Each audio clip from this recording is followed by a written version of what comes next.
भाजपचे आमदार सुरेश धस आणि धनंजय मुंडे यांची भेट झालेली आहे आणि धनंजय मुंडे यांच्या प्रकृती संदर्भात विचारपूस करण्यासाठी सदिच्छा भेट घेतल्याची माहिती सध्या समोर येते आहे।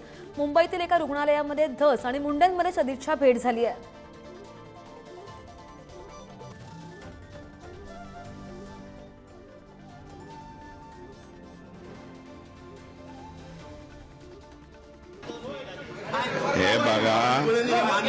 हे पहा, धनंजय मुंडे यांचं ऑपरेशन झालेलं आहे। त्या दिवशी रात्री त्यांना दवाखान्यात ऍडमिट केलं। दुसऱ्या दिवशी झाकून लपून नाही, दिवसा म्हणजे मी त्यांच्या स्वतःच्या निवासस्थानी भेटायला गेलेलो आहे। त्यांच्या निवासस्थानी भेटलं, तब्येतीची विचारपूस करायला। तब्येतीची विचारपूस आणि लढा हे दोन वेगवेगळे प्रकार आहेत। लढ्यामध्ये आम्ही त्यांच्या विरोधातच राहणार। फक्त तब्येतीची विचारपूस करायला गेलो तर त्याच्यात गजब करण्यासारखं काय आहे? माझा आणि बावनकुळे साहेबांची आता भेट होईल। बावनकुळे साहेब आणि माझी आता भेट होईल। बावनकुळे साहेब असं म्हणाले, ते साफ चुकीचं आहे। बावनकुळे साहेब असं म्हणाले की धनंजय मुंडे आणि धस यांची 4.5 तास हे तुम्ही त्यांनाच बोला, मला विचारू नका। मी जे परवा त्यांना भेटायला गेलेलो आहे ते धनंजय मुंडे यांच्या तब्येतीची चौकशी करायला गेलेलो आहे आणि तब्येतीची चौकशी करणं याच्यात गैर नाही। संतोष देशमुखचा लढा आणि तब्येतीची चौकशी याच्यामध्ये कसल्याही प्रकारचं काही संबंध नाही। कृपया जोडू नये, कोणाची मध्यस्थी नाही, काय नाही।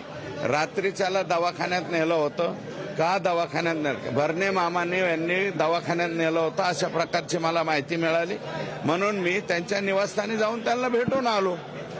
परंतु नंतर पुढे काय चर्चा झाली?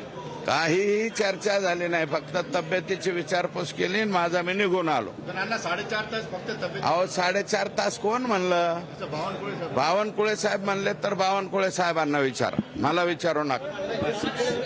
माझे आणि त्यांची त्यांच्या निवासस्थानी भेटलो, दवाखान्यात आदल्या रात्री नेलतं। परवाची गोष्ट आहे मला वाटतं। मी भेटलो आणि भेटल्याच्या नंतर पुन्हा एकदा बाहेर आल्यावर मी काय केलंय हे तुम्हीच पाहून घ्या। पुढच्या 1-2 दिवसात आणखी नवीन काही मी सांगणार आहे, त्यावेळेस तुम्हाला कळेल। तुम्ही जे म्हणताय धनंजय मुंडेचा राजीनामा घेणार नाही, धनंजय मुंडेचा राजीनामा मागितला नाही, हे बघा, मी अजून मागितलेला नाही। मी हे पहिल्यापासून म्हणतो, त्यांचा राजीनामा कोण मागतंय? त्यांच्या पक्षाचेच लोक आणि सर्व लोक, इतर लोक जे आहेत ते राजीनामा मागतायत। त्यांचा पक्ष, त्यांच्या पक्षाचे वरिष्ठ त्यांच्या बरोबर राहत आहेत आणि त्यांचा राजीनामा घेणं न घेणं हे सर्वस्वी अजितदादा पवार यांच्या हातात आहे। लढा सुरूच राहणार आहे। लढा हे लोक फाशीवर जाईपर्यंत राहणार आहे। तर आपण पाहतोय माध्यमांशी आष्टीचे भाजपचे आमदार सुरेश धस बोलत होते आणि भाजपचे आमदार सुरेश धस आणि धनंजय मुंडे यांची भेट झालेली आहे। धनंजय मुंडे यांच्या प्रकृती संदर्भात विचारपूस करण्यासाठी त्यांनी सदिच्छा भेट घेतल्याची माहिती स्वतः सुरेश धस यांनी माध्यमांशी बोलताना दिली आहे।